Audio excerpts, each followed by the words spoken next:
Y alabado sea Jesucristo, Rey de Reyes, Señor de Señores. ¿Qué tal, queridos hermanos y amigos?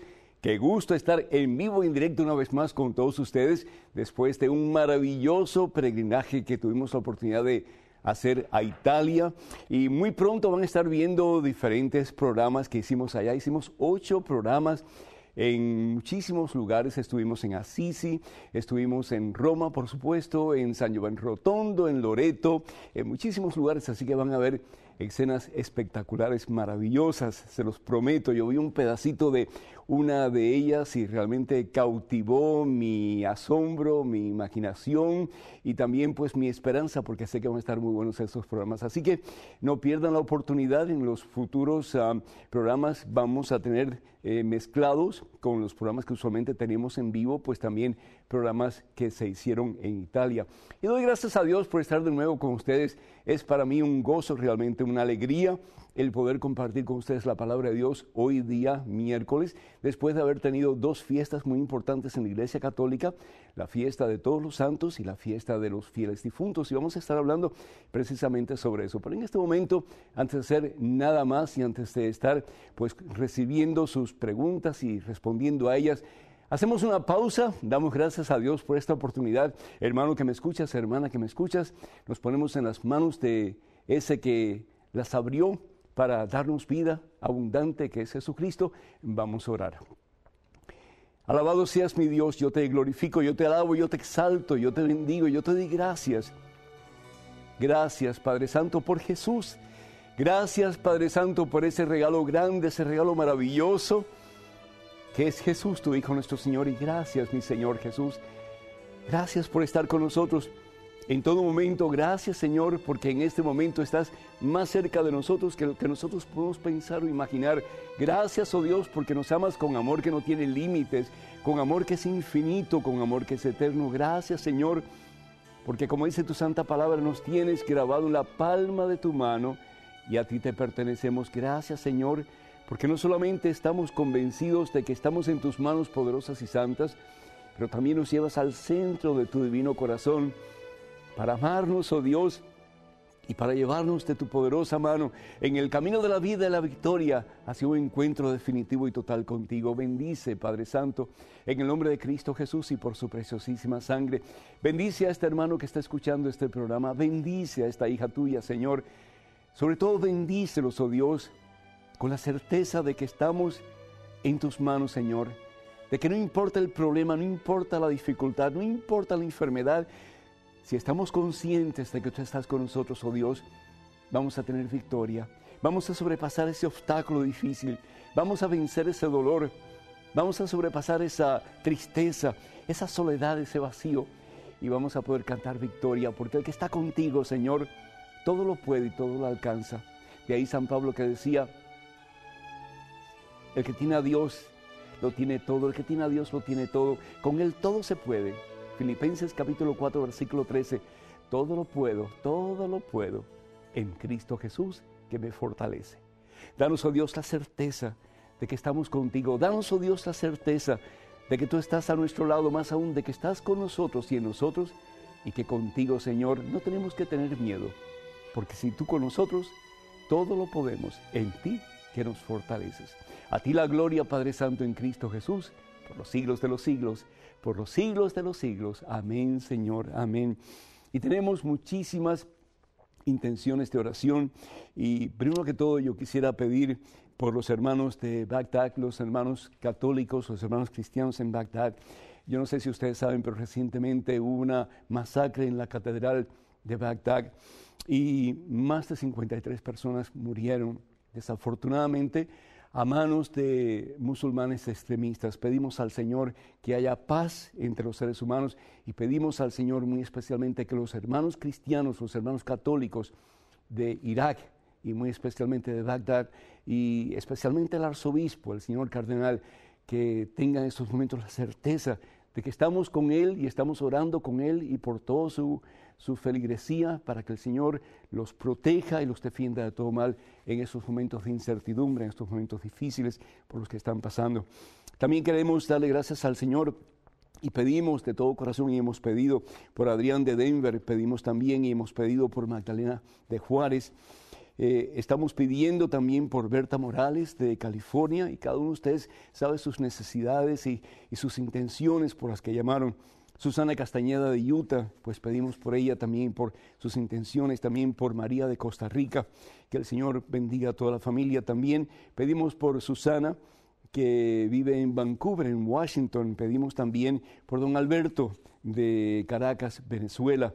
Y pedimos también por Noemí López de Long Island, en Estados Unidos, y también por el señor Hurtado de New York. Pedimos por Reinaldo Garza de Wisconsin. Pedimos por Jesús Ñáñez de Venezuela.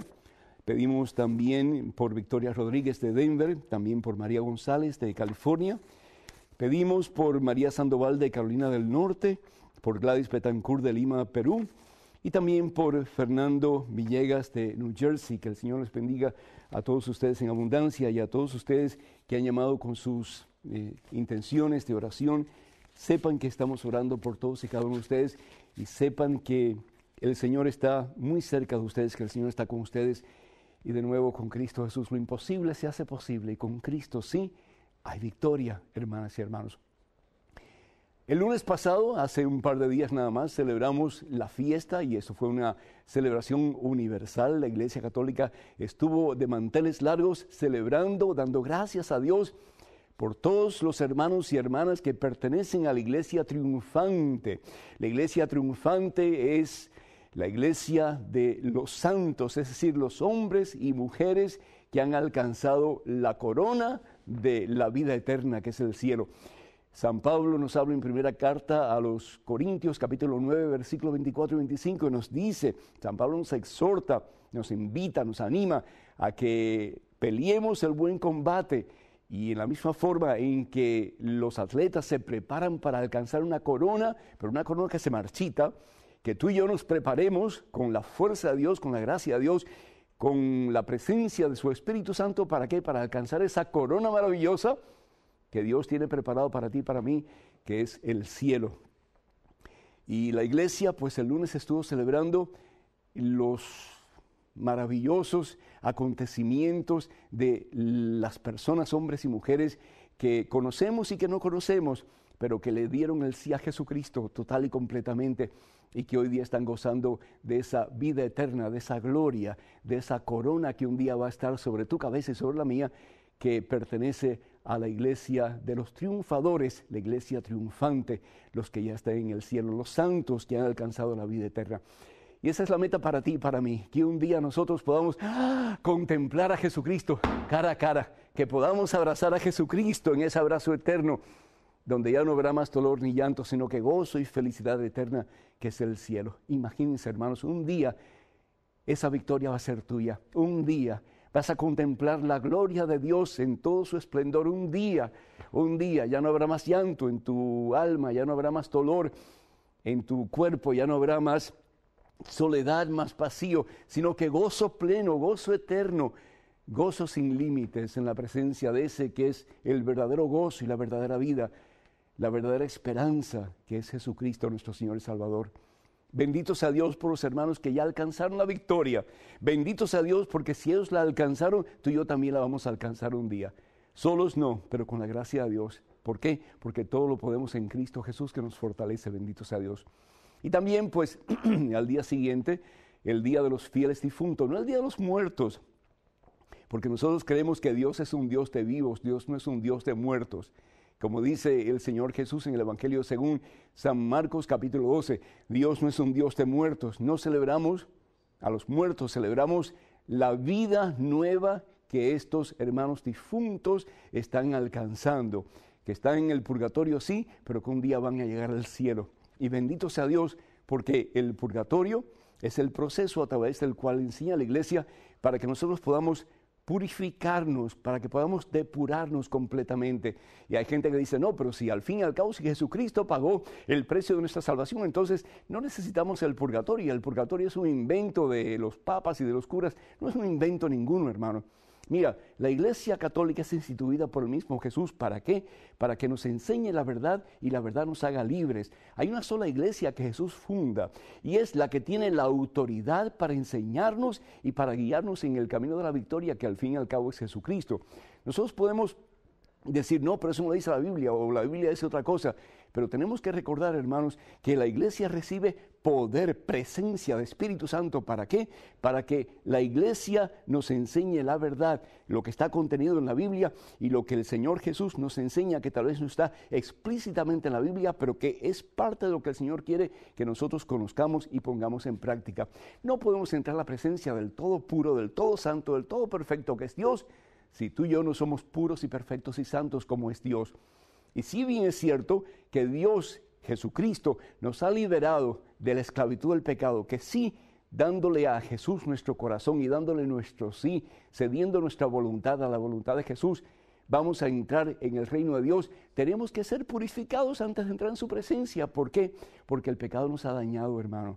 Y el pecado ha dejado secuelas bien profundas, cicatrices bien profundas en nuestro ser. Y por lo tanto tenemos que pasar por ese proceso de purgación, de purificación, antes de entrar en la presencia, en la gloria del todo santo, del todo perfecto que es Dios. De ahí la importancia del purgatorio. Es decir, el purgatorio no es otra cosa, dicen los teólogos, que el dejar de estar atado a las cosas para estar atado solamente a Jesús. ¡Qué hermoso! ¡Qué hermoso! Tú y yo podemos decir, estamos en el camino de Jesús, pero no estamos totalmente atados a Jesús. Tú y yo podemos decir, yo quisiera un día ser de Cristo Jesús total y completamente. Que Cristo tome posesión de mi corazón, de mi alma, de mi voluntad, de mi cuerpo, de todo mi ser. Pero muchas veces, hermanos, Cristo no es lo más importante de nuestra vida.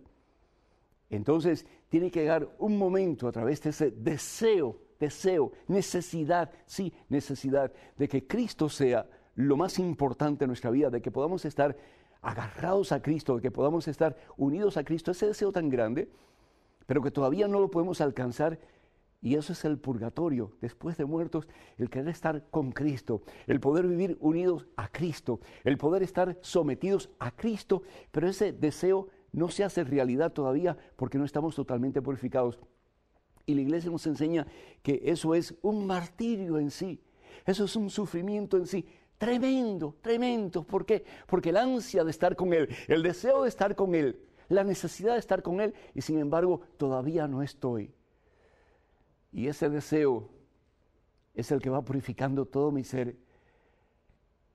Esa necesidad de Jesús es la que va purificando todo mi ser, hasta el punto que yo quedo totalmente purificado por la gracia de Dios, por el poder de Dios que habita en mí, para que pueda decir como San Pablo, ya no soy yo quien vivo, es Cristo Jesús quien vive en mí. Entonces recibiremos de las manos del mismo Dios, de ese que dio su vida por ti y por mí, la corona de la salvación, la corona de la vida eterna, aleluya, que es el cielo. Y seremos parte de esa iglesia triunfante, la iglesia de los santos que ya han alcanzado la meta, que están en la presencia de Dios, en la gloria de Dios, que es el cielo. Para que nos llamen a Estados Unidos y esperamos llamadas, hermanos, el teléfono es el 1-800-221-9460. De nuevo, 1-800-221-9460. Llamadas internacionales, por favor, marquen el número 1-205-271-2980. 1-205-271-2980. Vamos a una pausa y regresamos en cuestión de momentos. Hermanas y hermanos, por favor, no se vayan. Quédense con nosotros.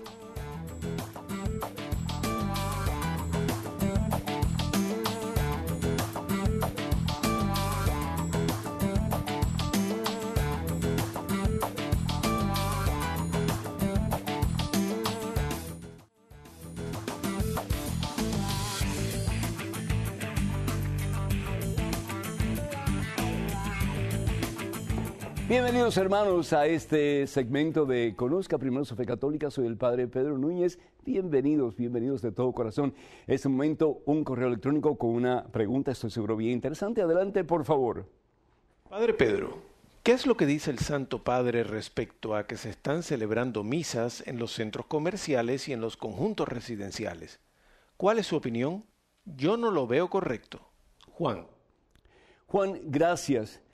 Los sacramentos son medios a través de los cuales Jesús nos da gracia, es decir, nos da poder, nos da fuerza, nos da su misma presencia, su misma vida. ¿Para qué? Para que podamos caminar en la victoria de los hijos de Dios, de la mano de Él. Y los sacramentos son medios que se deben de celebrar pues en el templo, en la iglesia. Y son medios que realmente pues requieren de la comunidad para poderlo celebrar en casi su totalidad y especialmente entre ellos la Santa Eucaristía. Hay situaciones, por ejemplo, en que hay personas que dicen, no, pero yo quisiera casarme en la playa o yo quisiera casarme, qué sé yo, en el aire o algo así. Y eso es incorrecto. De nuevo, los sacramentos deben de celebrarse en el contexto del templo, en el lugar donde realmente pues nos congregamos para celebrar la vida que Jesucristo nos da a través de estos medios maravillosos que Él le ha otorgado a su iglesia, a la Iglesia Católica. Hay, sin embargo, Juan, situaciones en que se puede celebrar el sacramento fuera del templo, es decir, fuera de la iglesia. ¿Por qué? Porque la iglesia es misionera y como tal pues tiene que salir dentro de la estructura del templo para alcanzar a las personas y especialmente a las personas necesitadas. Hay momentos, por ejemplo, en que el bautizo condicional o el bautismo condicional se celebra en un hospital. Por ejemplo, hay situaciones en que el sacramento de la Eucaristía se puede celebrar en una selva, ¿sí? O se puede celebrar tal vez en un mercado. Depende eso del obispo local. El Papa usualmente no se mete en esos asuntos. Cada obispo tiene la decisión última en qué lugares se puede celebrar los sacramentos y muy especialmente la Santa Eucaristía. Yo recuerdo que una vez yo tuve la oportunidad de ir a uno de nuestros países de América Latina y me conmovió profundamente cuando entré en un mercado y un sacerdote estaba celebrando la Santa Misa. Y había un montón de gente que estaba congregado alrededor del sacerdote. Estaban sudando y el sacerdote con todas sus vestimentas puestas sudaba, pero había como que un aire de regocijo al mismo tiempo y de reverencia en ese lugar donde tanta gente frecuenta. ¿Por qué? Porque era un momento especial donde Dios y los seres humanos estaban en contacto muy especialmente, en una forma muy directa a través del sacramento de la Eucaristía. Si el obispo autoriza, si el obispo local da la autorización, entonces el sacerdote lo puede hacer como un acto misionero. Entonces que estemos conscientes de que no se va a celebrar una boda o una Eucaristía simplemente porque a la gente le da el deseo de celebrarlo aquí o celebrarlo allá. No, de nuevo, el templo es el lugar apropiado. Pero si vamos a hablar de la necesidad de misionar, el obispo puede dar autorización para que se celebre en lugares donde usualmente no se celebra el sacramento y especialmente la Santa Eucaristía. Ojalá que esto haya quedado bastante claro. En estos momentos tenemos otro correo electrónico con otra pregunta. Adelante, por favor. Padre, mi novio está preparándose para ser católico y tiene la siguiente pregunta. ¿Por qué al momento de celebrar la Eucaristía las personas recibimos únicamente la hostia en representación del cuerpo de Cristo y no el vino en representación de la sangre, cuando Jesús lo estableció así en la Santa Cena? Paula, ante todo, quiero que quede muy claro que cuando nosotros recibimos la hostia consagrada, estamos recibiendo el cuerpo de nuestro Señor Jesucristo. Estamos recibiendo la carne misma de Dios. No es un símbolo, sino que es el cuerpo de Jesús, es la carne de Jesús, la carne de Dios. Y cuando estamos recibiendo el vino consagrado, no es vino, Paula, es la sangre de Jesucristo, nuestro Señor y Salvador. Jesús lo dice, yo quiero que esto quede bien claro, ¿verdad? Jesús lo dice en el Evangelio según San Juan, capítulo 6, comenzando con el versículo 48 y siguiendo con el 51 y demás, dice, yo soy el pan vivo que ha bajado del cielo. Él es el pan vivo. El que coma de este pan, y Jesús está hablando de comer, es decir, de masticar, el que coma de este pan vivirá para siempre. El pan que yo daré es mi carne y la daré para la vida del mundo. No es un símbolo de la carne de Jesús, es la carne de Jesús. El pan es su carne y el vino consagrado es su sangre. Cuando nosotros recibimos la hostia consagrada, es decir, la carne del Señor, y esto nosotros tuvimos la oportunidad de verlo en Italia, en un lugar que se llama Lanciano que viene del nombre de el que tiene la lanza, el que metió la lanza en el costado de Jesús, y de ahí el nombre Lanciano. Ahí vemos el milagro eucarístico completo, un pedazo de pan que se convierte en carne, y no solamente en carne de un ser humano, sino que en la carne del corazón de un ser humano, en este caso en la carne del corazón de Jesucristo. Y la sangre del Señor, pues es la sangre que Jesús nos da en cada santa Eucaristía, en cada santa comunión. Cuando nosotros recibimos solamente, y digo yo solamente, qué cosa tan maravillosa, porque lo que recibimos es infinitamente grande. Cuando recibimos la hostia consagrada, ahí estamos recibiendo la totalidad de Jesús. Y eso la iglesia lo enseña, y lo enseña muy claramente. No tenemos que recibir la hostia consagrada y el vino consagrado para recibir la totalidad de Jesús. Recibiendo la hostia consagrada, estamos recibiendo el alma, el cuerpo, la humanidad, la divinidad, la totalidad de Jesús. Porque es que en algunas diócesis no se permite que se reciba la hostia consagrada y el vino consagrado, sino que solamente, digo de nuevo, solamente la hostia consagrada, porque desafortunadamente han habido malos usos con el cáliz del Señor. Y no porque lo han hecho intencionalmente, sino porque el cáliz se vira y se cae la sangre del Señor, o en fin, ¿verdad? Pueden suceder muchísimas cosas, y algunos obispos pues tienen miedo de que se maluse la sangre del Señor, que pueda caer en el piso, en fin.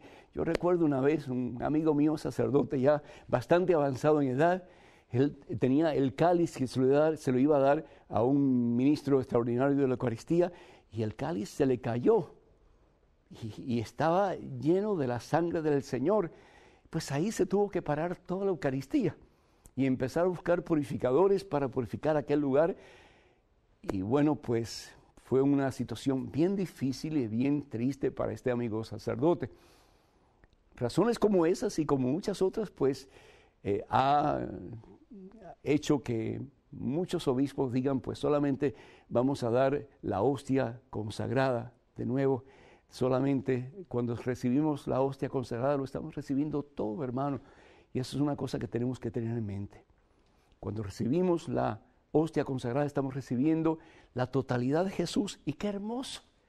Dios se da por amor. Y no se da parcialmente, sino que se da totalmente, completamente.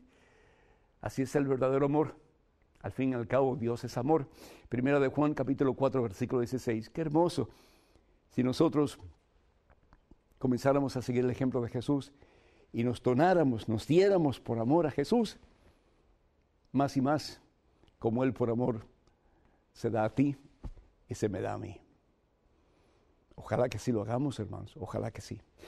Otro correo adelante, por favor, con su pregunta. Señor sacerdote, sé que mucha gente le escribe cosas, pero por favor reaccione. Son muchas almas que están en juego. Si dicen predicar un evangelio verdadero, no entiendo. Ya que usted conoce la Biblia, ¿por qué predica cosas antibíblicas? Consuelo. Consuelo, primero que todo, ¿y quién le ha dado autoridad a usted para decir esto es bíblico y esto no es bíblico? ¿De dónde viene su autoridad, Consuelo? Mi autoridad viene de la única iglesia fundada por Jesucristo, que es la Iglesia Católica, la iglesia que tiene la autoridad del mismo Jesús para interpretar la palabra de Dios y para decir, este es el camino que tenemos que tomar. Desafortunadamente le estamos haciendo el juego a Satanás. ¿Por qué? Porque con actitudes como la suya estamos dividiendo el cuerpo de Cristo. Usted habla de actitudes antibíblicas, de palabras antibíblicas, de conceptos antibíblicos. Consuelo, con el mayor de los respetos, usted está siendo instrumento de división.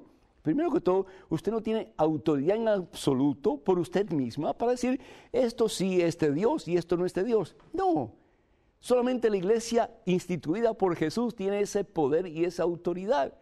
Y nosotros, ni siquiera un sacerdote, por muy estudiado que sea, por muy leído que sea, por muchos años que haya estudiado teología, no puede representarse a sí mismo y decir, no, aunque la iglesia dice tal cosa, yo digo tal otra cosa. Eso no puede ser. Eso sí que es antibíblico. ¿Por qué? Porque Dios es uno solo y la verdad de Dios es una sola. Y si uno dice una cosa y el otro dice otra cosa y el otro dice otra cosa, ¿a quién le vamos a creer, Consuelo? Le tenemos que creer a la iglesia que Jesús fundó, que es la iglesia católica. Usted dice que yo digo cosas que son antibíblicas. Yo quisiera saber cuáles son esas cosas. Porque si usted no me dice cuáles son específicamente, yo no puedo pues darle ningún tipo de orientación o información porque usted no me la ha dado a mí para comenzar. La otra cosa que es importante, Consuelo, acuérdese lo que dice el Señor Jesús, lo que pide el Señor Jesús, lo que implora el Señor Jesús en el Evangelio según San Juan, capítulo 17, versículo 21. Padre, que todos sean uno, como tú y yo somos uno. Entonces el mundo creerá que tú me has enviado. ¿Por qué desafortunadamente, Consuelo, hay tantas personas que no creen en Jesucristo? Porque desafortunadamente estamos todos divididos. Cada cual dice, no, esta es la verdad, no, el Espíritu Santo me dijo esto, el Espíritu Santo me dijo tal cosa, el Espíritu Santo me dijo otra cosa. El Espíritu Santo es uno solo y la verdad de Dios es una sola.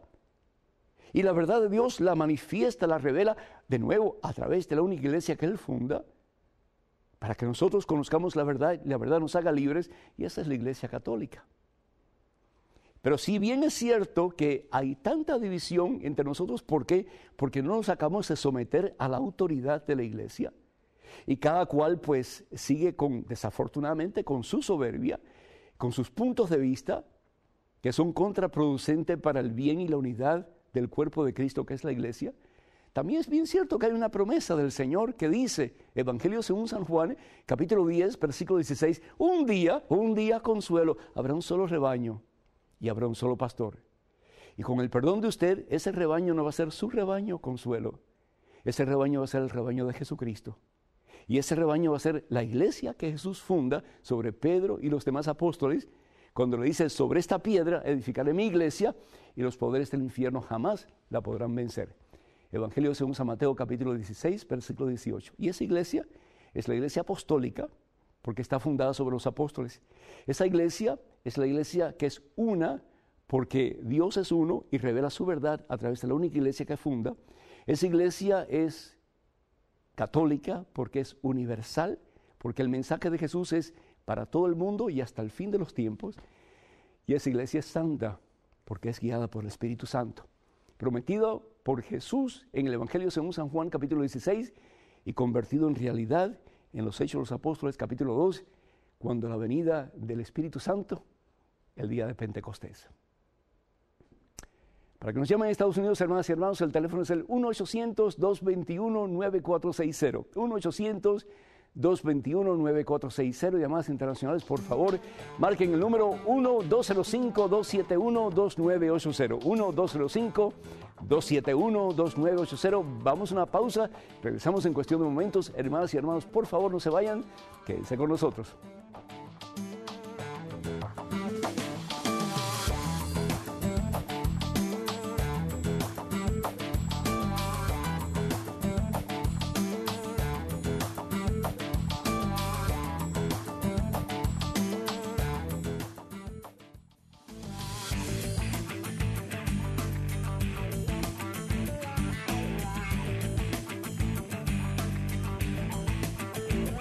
Y alabado sea el Señor Jesús. Bienvenidos una vez más, hermanas y hermanos, a este su programa Conozca Primero su Fe Católica. Soy el Padre Pedro Núñez.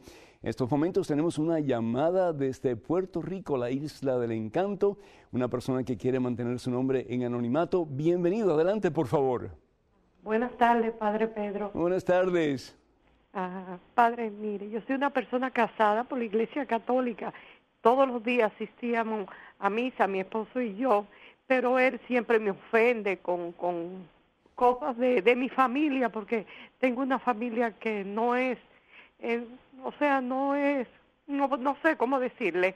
El caso es que nosotros tenemos ya 31 años casados, entonces siempre que él me ofende, me hiere con mi familia, padre. Nosotros tenemos una cafetería y tengo un hermano que a veces no tiene para comer y yo le doy comida cuando va, él le mira mal, o mi mamá va y le tiene comida, o sea, y le doy comida, él lo mira mal. El caso es que me ofende, padre. Entonces creo que no debo de asistir a la misa con él, porque a veces no me siento muy bien comulgando y él hiriéndome tanto. Me siento muy mal, padre, muy mal estoy. Una pregunta que le quiero hacer. ¿Y usted se ha sentado a hablar con él y le ha dicho que eso le ofende a usted y que usted no va a aceptar ese tipo de comportamiento? ¿Se lo ha dicho? Se lo he dicho, pero él dice que no, que a veces yo no digo la verdad, que no estoy diciendo la verdad, que él me lo está diciendo y son cosas que son reales y realmente son reales, padre. La última pregunta que le quiero hacer antes de la respuesta. ¿Y ustedes han visto algún consejero matrimonial, algún sacerdote, han hablado con alguien que les ayude a tomar decisiones y a buscar puntos de encuentro entre ustedes dos o no? No, padre, no, porque todo el mundo nos ve como felices, como si fuera un matrimonio bien feliz. Muchísimas gracias por su llamada, que Dios le bendiga y escucha lo que le voy a decir. Primero que todo, nadie tiene el derecho de lastimar a otra persona, y menos aún en esa forma, degradándole a usted, degradando su dignidad y haciéndole sentir basura, porque al fin y al cabo, pues eso es lo que está haciendo su esposo consciente o inconscientemente con usted, haciéndole sentir basura, que usted no vale. Y no solamente usted, pero su familia también. Y yo estaba pensando, mientras usted hacía eso, ¿cómo se sentirá Jesús cuando degradamos a su madre? ¿Cómo se sentirá Jesús cuando decimos, yo te amo, Señor, pero no quiero nada que ver con tu mamá? Tu mamá es pacotilla, tu mamá es cualquier cosa. ¿Cómo se sentirá Jesús? ¿Cómo se sentirá Jesús con los hermanos que ignoran a la mamá de Jesús, que desprecian a la mamá de Jesús, que no aman a la mamá de Jesús? ¿Cómo decir, yo te amo a ti, pero sin embargo yo no amo a tus seres que más amas, no amo a tu mamá, no amo a tus seres queridos? No tiene sentido. Lo primero que yo haría es buscar ayuda de alguien. Mire, usted olvídese que la gente piense que usted es feliz o no es feliz con su matrimonio. Usted busque ayuda, porque si usted sigue aparentando, esa olla de presión se va a seguir pues poniendo cada vez más imposible de controlar, y un día, cuando usted menos lo espere, va a explotar, porque no hay mal que dure 100 años ni cuerpo que lo resista, como dice ese refrán. Por el amor de Dios, busque ayuda para que usted pueda dialogar con su esposo y dejarle saber que usted no está dispuesta a seguir recibiendo esas ofensas que le están lastimando tan profundamente. Un día, el día menos pensado, usted va a agarrar cualquier cosa, se lo va a tirar por la cabeza, porque esa violencia que usted tiene dentro de usted va a salir, créame, más tarde o más temprano. Y si no, pues él va a hacer algo que la va a poner a usted en una situación donde usted va a hacer algo que no es correcto, como él irse de la casa, buscarse a otra persona, en fin, cosas así. No, al toro hay que agarrarlo por los cuernos y agarrarlo desde el principio. Ustedes llevan 30 y tantos años de casados, qué bueno, pero Dios quiere que en esos 30 y tantos años de casados ustedes sean felices. El qué dirá la gente no los va a hacer ustedes felices. El qué dirá la gente no va a hacer que su matrimonio sea un matrimonio unido como Dios quiere que sea. Dios quiere que ustedes sean realmente esposos donde los dos se comprometen a donarse por amor el uno al otro, con Jesucristo en el centro de su matrimonio. Y yo no veo a Jesús por ninguna parte ahí donde hay peleas y donde hay ofensas y donde hay pues palabras hirientes que lastiman la dignidad, en este caso de usted. Y si ustedes tienen hijos, peor todavía, ¿qué clase de ejemplo están dando a sus hijos?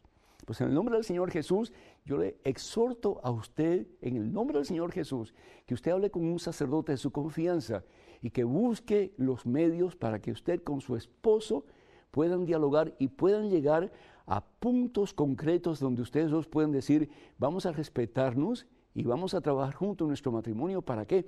Para que nuestro matrimonio sea un matrimonio como Dios manda. Es decir, un matrimonio donde hay respeto, donde hay unidad, donde hay verdadero amor y donde los dos luchan con Cristo Jesús para ser feliz. Es posible, querida anónima, es posible. Haga lo que le estoy diciendo, que al fin y al cabo lo siento en mi corazón que viene del mismo Dios. Espero que algún día pueda devolver esta entrevista que hemos tenido tan corta con usted y dejarnos saber que algo maravilloso Dios ha hecho en sus vidas. Ojalá que sí.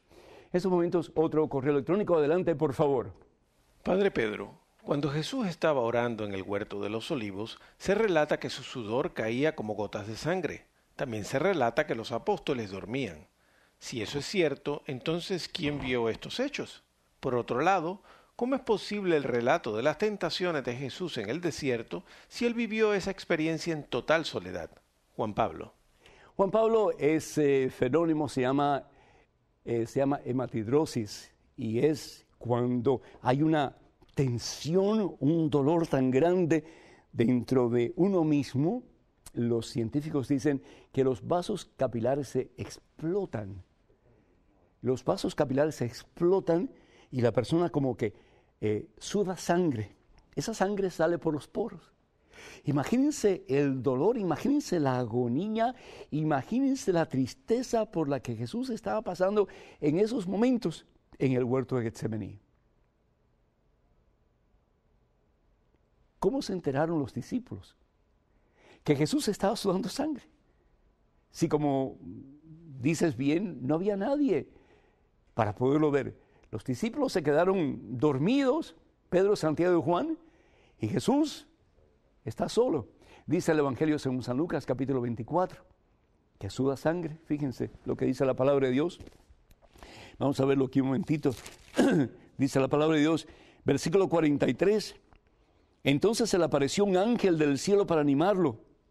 Entró en agonía y oraba con mayor insistencia. Su sudor se convirtió en gotas de sangre que caían hasta el suelo. ¿Cómo sabían ellos, los discípulos de Jesús? ¿Cómo sabía Lucas, en este caso en particular, que Jesús sudó sangre? ¿Cómo supieron los discípulos de Jesús que Jesús fue tentado por Satanás en el desierto después de su bautismo? Si él estaba solo, supuestamente. Podemos tener ciertas conclusiones que creo yo que son factibles. Primero que todo, inspiración del Espíritu Santo. ¿Por qué no? ¿Por qué no pensar en este caso que el Espíritu Santo le revela a San Lucas lo que le sucede a Jesús en el momento en que él está en su más terrible agonía en el huerto de Getsemaní? ¿Por qué no pensar que el Espíritu Santo le revela, pues a San Mateo, por ejemplo, que Satanás tentó a Jesús 3 veces cuando estaba en el desierto después de su bautizo? ¿Por qué no? Si al fin y al cabo este libro es inspirado por Dios, esto es palabra de Dios.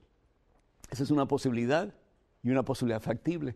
La otra posibilidad es que en este caso en específico, alguien, es decir, uno de los discípulos de San Lucas, un escriba, insertó ese pasaje para resaltar la humanidad de Jesús, especialmente en el tiempo cuando la herejía de que Jesús realmente pues no era humano, sino que aparentaba humano.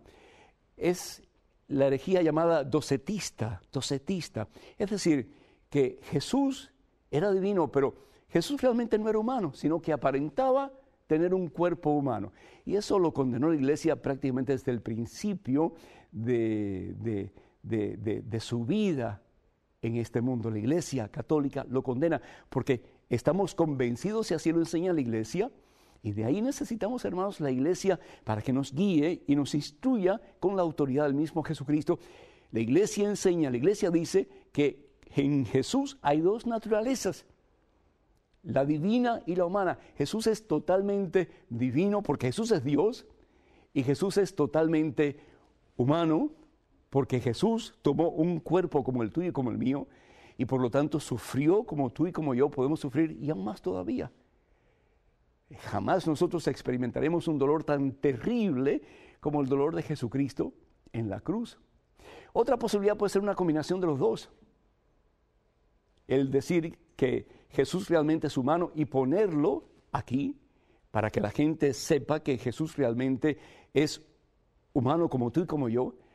Y también pues fue inspirado por el Espíritu Santo. ¿Y por qué no?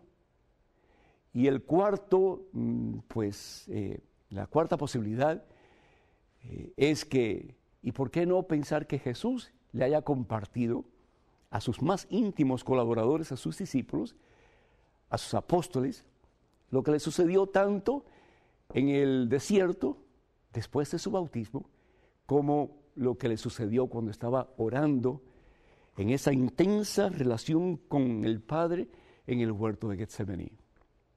Lo importante es que estemos conscientes de que esas dos situaciones acontecen en la vida de Jesús y que Jesús, como un ser humano, experimenta el dolor, la agonía, la tristeza de sentirse en esos momentos traicionado, rechazado por las personas que Él viene a salvar.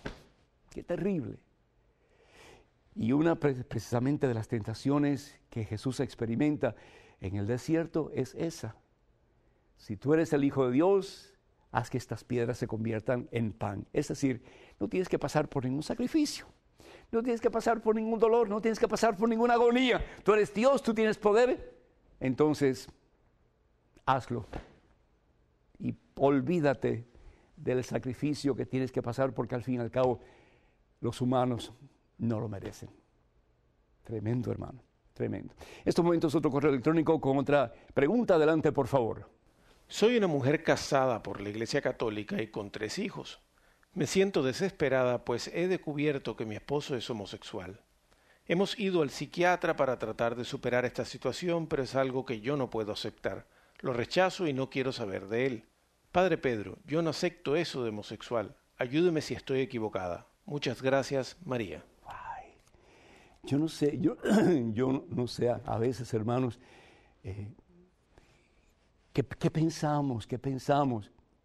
Vivimos en una sociedad excesivamente egocentrista. Es decir, busco yo mi placer, aunque tenga que aplastar, aunque tenga que lastimar, aunque tenga que herir, especialmente a las personas que yo más amo en mi vida, en este caso, tu esposo en relación a tus hijos y a ti misma. Yo no sé, vivimos en una sociedad donde se nos mete por todos los sentidos, tú busca tu propia felicidad. Y si eso conlleva a lastimar, a herir, a aplastar, a destruir la dignidad, las personas que te rodean, hazlo. Qué terrible. Tu esposo no es homosexual, tu esposo en todo caso es heterosexual, es bisexual. Es decir, un homosexual no puede tener erección con una mujer. Un hombre homosexual no puede. Y si el hombre tiene erección con una mujer, quiere decir que le atrae, por lo menos en alguna forma, el sexo opuesto. Quiere decir que no es homosexual completamente, sino que pues se siente atraído por ambos sexos. Es bisexual.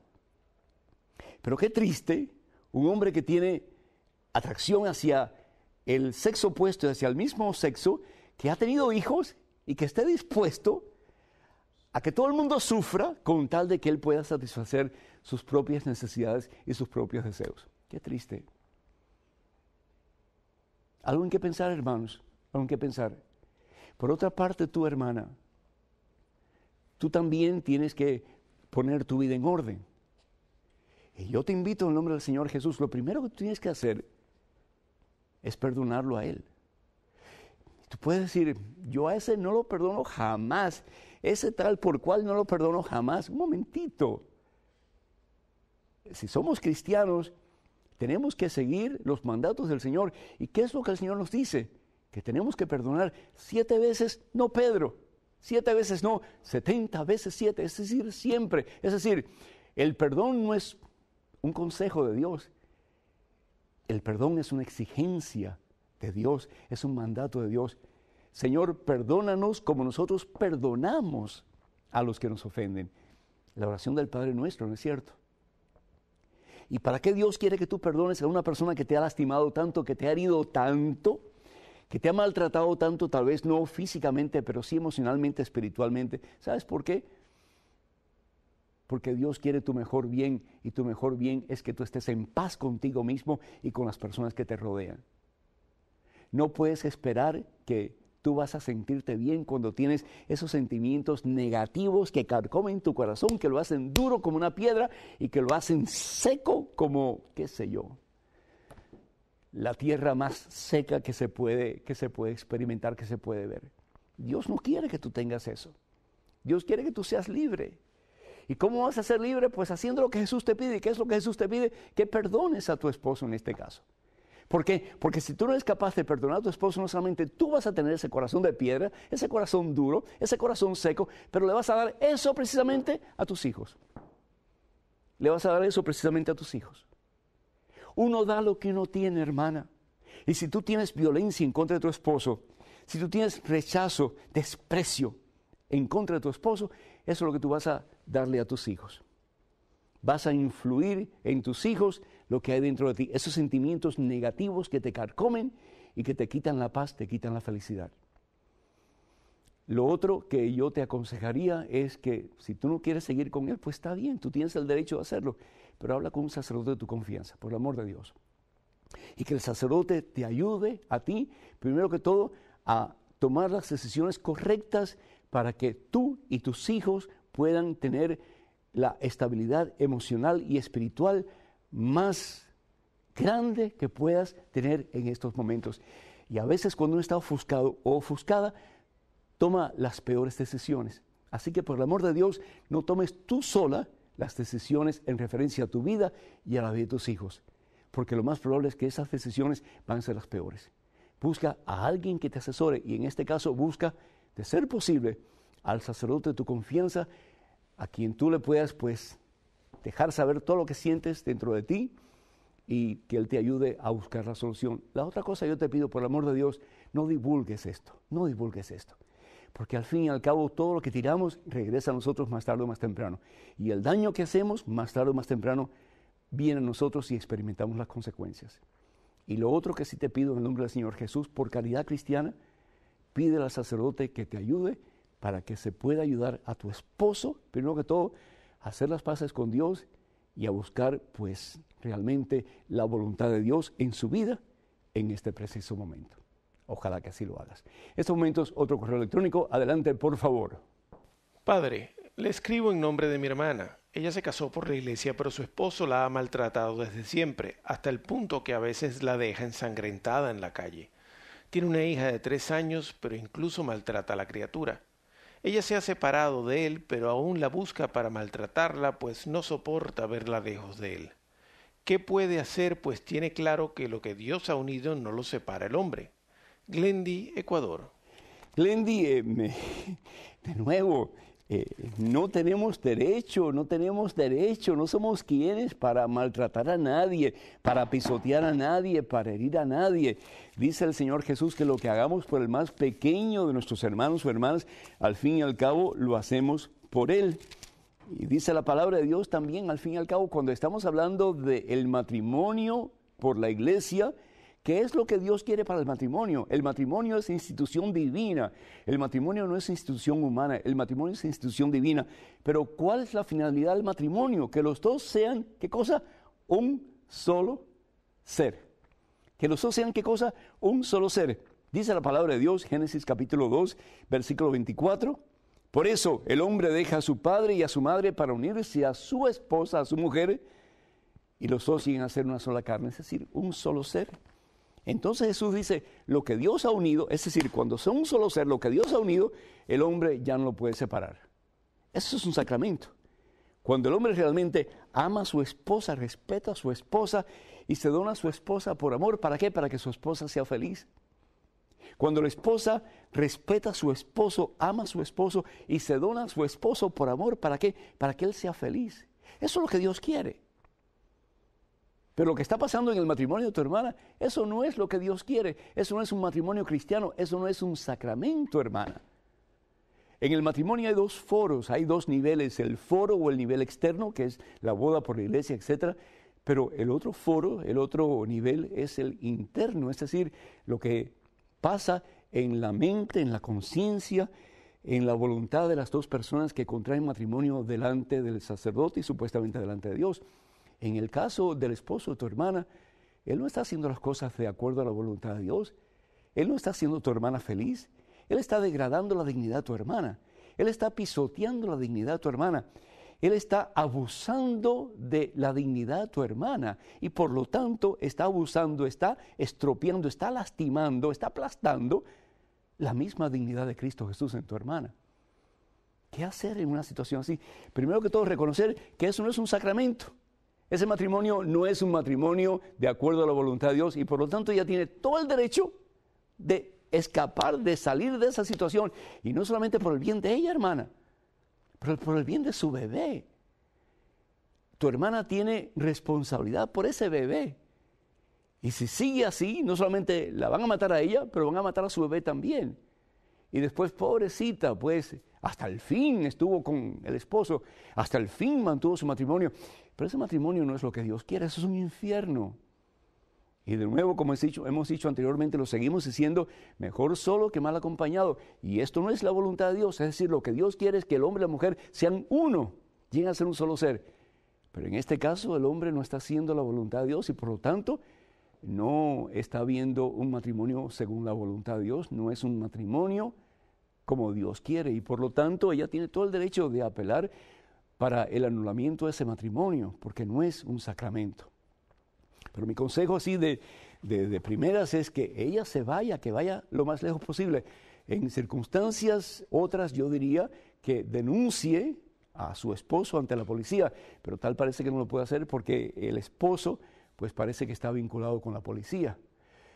Así que mi consejo es que se vaya lejos, que se pierda y que se vaya donde él no la va a encontrar jamás y que comience una nueva vida. Que vaya donde un sacerdote, le explique la situación y a ver cómo pueden comenzar un proceso de anular el matrimonio ese que al fin y al cabo no es matrimonio de acuerdo a la voluntad de Dios. Desafortunadamente, pues el tiempo se nos hace demasiado corto. Hablando del Día de los Fieles Difuntos, este hermano Rafael Armando Castro dice, en mi tierra, especialmente en este día, es decir, el día de ayer, se le da mucho culto a la Santa Muerte. Y se le hacen altares, se le encienden velas, se ponen comida y aún licor, y se le ponen flores y muchas otras cosas más. ¿Es esto bueno o malo? Pues la pregunta ¿es la muerte de Dios o es la muerte de Satanás? La muerte no es de Dios. Nos dice la palabra de Dios en Romanos capítulo 6, versículo 23, que la consecuencia del pecado es ¿qué cosa? La muerte. La consecuencia del pecado es la muerte. Dios no quiere la muerte. Dios es un Dios de vida. Dios es un Dios de vivos, Dios no es un Dios de muertos. Y rendirle culto a la muerte y llamarla Santa Muerte, eso sí que es antibíblico. Y eso sí que está en contra de la voluntad de Dios. Dios quiere que le demos culto a Jesucristo. Dios quiere que busquemos la voluntad de Dios primero y todo lo demás, dice la palabra de Dios, se nos va a dar por añadidura. Así que dejémonos de estar jugando con Satanás porque el que juega con fuego, más tarde o más temprano, se quema. Hermanas y hermanos, queremos dar las gracias a todos ustedes por ser parte de esta familia de WTN. Recuerden sus oraciones por este canal y también pues sus donaciones. Necesitamos que nos apoyen para seguir adelante llevando el Evangelio de nuestro Señor Jesucristo hasta los confines de la tierra. Que Dios los bendiga en abundancia en este día y por siempre, en el nombre del Padre, del Hijo y del Espíritu Santo. Amén. Que pasen un día muy feliz y hasta el próximo miércoles, Dios mediante.